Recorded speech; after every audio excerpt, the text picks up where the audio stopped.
এতদিন তো রোজার দিন আসাল মানে সামনে কিছু খাই হারি নাই, এখন তো রোজার দিন ঠেকছি, এখন খামু বুঝলি না যা খাই তাই সাত নাকি এত সাতকে। কিরে তোর বুড়ি অবস্থা বাকে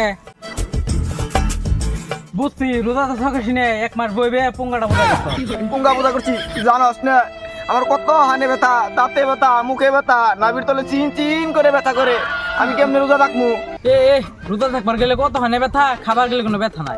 তুই জানস আমার খাবার বলে ব্যথা নাই, আমি কত কষ্ট করে খাইছি, তুই কি জানস? না খাইলে কি বাঁচমু? তোর যদি এত কষ্ট তাহলে ঈদের দিন হান্ডি নিয়ে বসিল, ওটি কি ওকে খালি? ঈদের দিন না খাইলে অসম্মান হয় না, আর তুই তো জানসই আমার জন্য খাবার থাকলে আমার বুঝ থাকে না। তোর খাবার দেখলে প্রবলেম নেই, তুই একটা রাগ করছিস, একটু ধরছি। তুই কিন্তু বেশি হইতেছ, আজকে থেকে আর আমি খাম না, আজকে থেকে জিম করে আমি পেট কমামু। তুই খাবি না তো? না সেদিন থাক, আমি আইতে।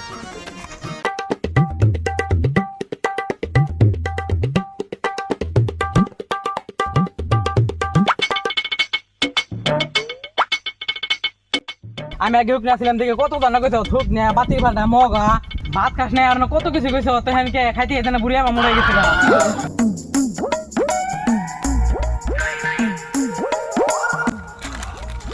খাবি না দল খা না খাম না।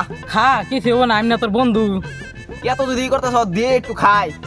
এ হাত তেন কোনে হক বললো জল হচ্ছে কোনো হাত এমন বুড়ি কমাবি? তুই তো হাতলি হাত দেখা নাকবো, খাইতে খাইতে তো জল হচ্ছে গেছ গা, অন বুড়ি কমা নয়তো তোর বুড়ি পাঠাতে দাও গা। কেমনে কমাবো একটা বুদ্ধি দে। আজকে তুই 14 দিন ভাত খাবি না, 14 দিন ডিম করবি, তাই তোর বুড়ি কমে যাবো গা। আচ্ছা ঠিক আছে।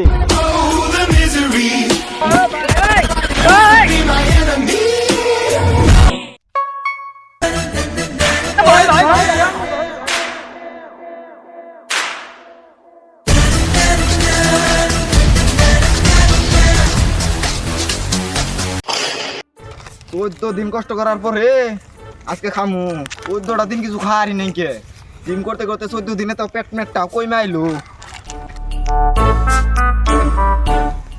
ওটা কেরা দেখলাম না, কিনলাম না বালাইলে। ওহো ওটা 3 দামুল পেট কমা হেল দিছি। ওই দামুল ও তুমি দি পাইছি, তুমি আমার পেটক পেটক কইছো না, তোমার দিতাছি। কয়দিন ধরে পেট কমাইছ, আবার খাবার নিছ দে, আবার বুড়ি মোড়া মানে খাবার নিছ। ও দে বিড়িয়া শুটছে, আগে শুট থাল ভুলি না আমার। ওই ক্যামেরা অফ অফ।